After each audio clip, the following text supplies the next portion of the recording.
Bonjour, il y a quelques temps je vous ai présenté le TIE Fighter du Premier Ordre, du First Order, donc issu de la nouvelle trilogie Star Wars. C'était le TIE Fighter normal, donc monoplace on va dire.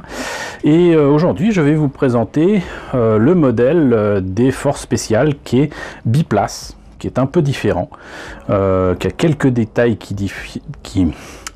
qui a quelques détails qui diffèrent, pas seulement ces éléments-là sur les, on va dire les panneaux solaires, mais aussi donc la bande rouge sur le côté, l'intérieur évidemment qui change totalement pour laisser place justement à deux pilotes on va dire, mais surtout un pilote et un canonnier, hein, voilà, parce que vous avez aussi des armes qui sont sous l'appareil, visiblement des antennes supplémentaires, enfin bref, il est différent tout en restant le même, et c'est d'ailleurs le TIE Fighter des forces spéciales qui a été décliné en maquette déjà par Revell, donc il y a maintenant logiquement 4 ans, donc par Revell en petit, en grand modèle.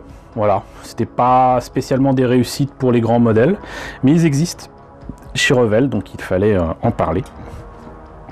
Concernant ce kit, donc c'est un kit qui date de 2017 et non pas de 2015.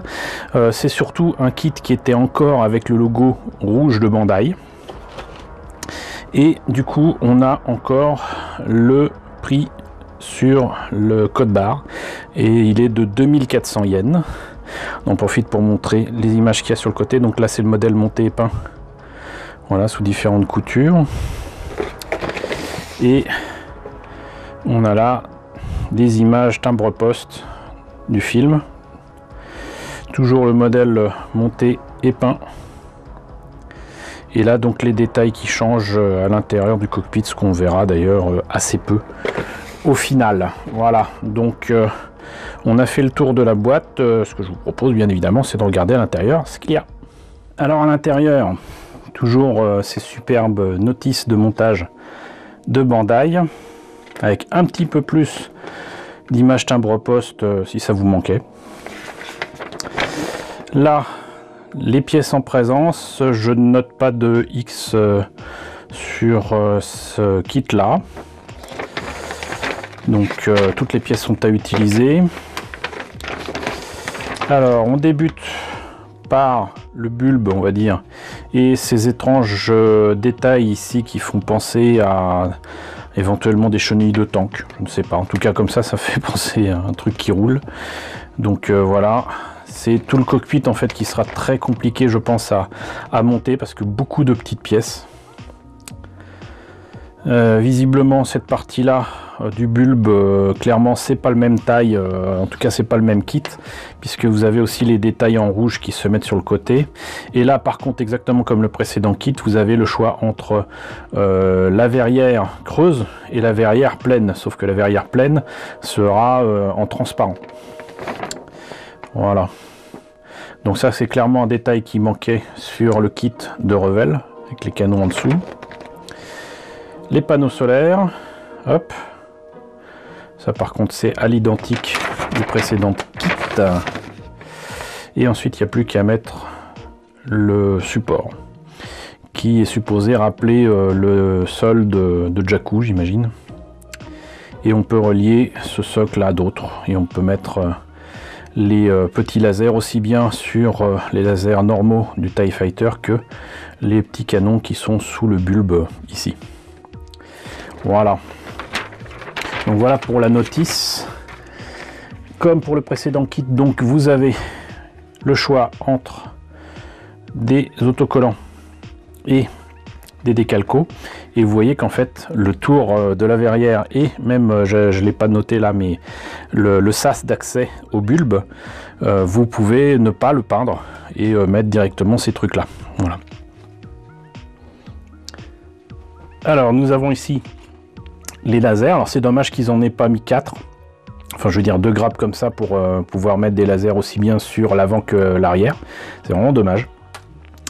Et puisque là on a accès au bulbe de ce TIE Fighter des forces spéciales, je vais en profiter pour vous faire une petite comparaison avec le plus petit kit de Revell. Voilà, C'est donc un build and play qui a la particularité de ne pas avoir de grappe, de se monter très facilement et surtout d'avoir ceci, hop, que je me rappelle, voilà. Et en plus, vous voyez, ça s'allume.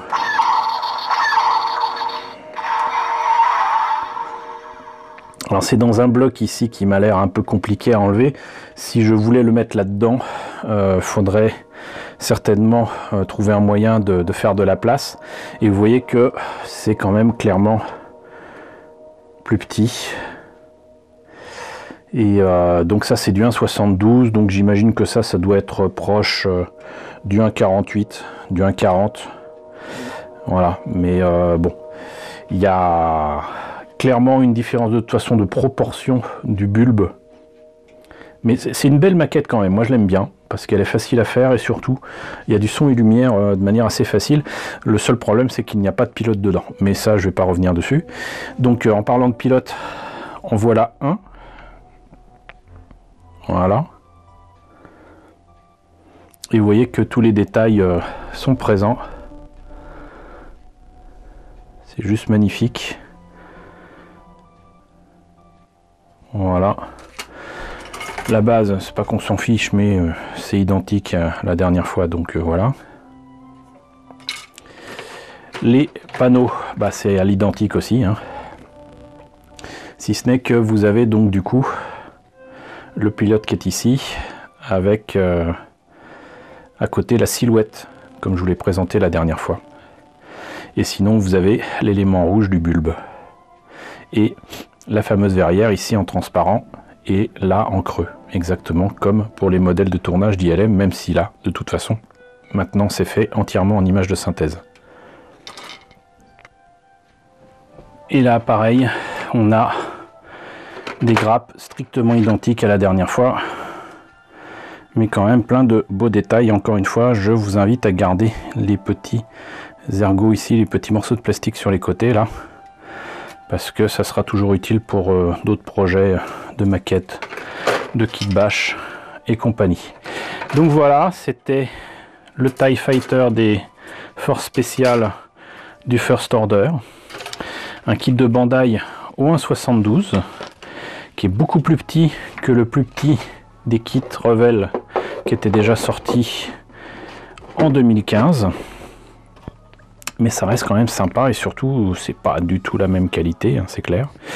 Maintenant je regrette juste que justement il n'y ait pas moyen de mettre le système électronique qui est là-dedans pour le mettre dans celui-ci. Par contre j'ai toujours le projet un jour de prendre ce qu'il y a là-dedans et de le mettre dans le grand TIE Fighter de Revell qui pour le coup est encore plus grand que celui-ci et très très proche, sinon du 1,35, sinon du 1,30e. Donc on verra ça un de ces quatre. Donc j'espère que la présentation de ce kit de Bandai et de Star Wars vous a intéressé. N'hésitez pas à me dire ce que vous en pensez dans la section commentaires. N'hésitez pas à liker, n'hésitez pas à partager, n'hésitez pas à vous abonner si ce n'est pas déjà le cas. Coucou aux nouveaux abonnés qui nous ont rejoints dernièrement, bienvenue ici. Coucou aux grands anciens qui me suivent depuis bientôt 4 ans.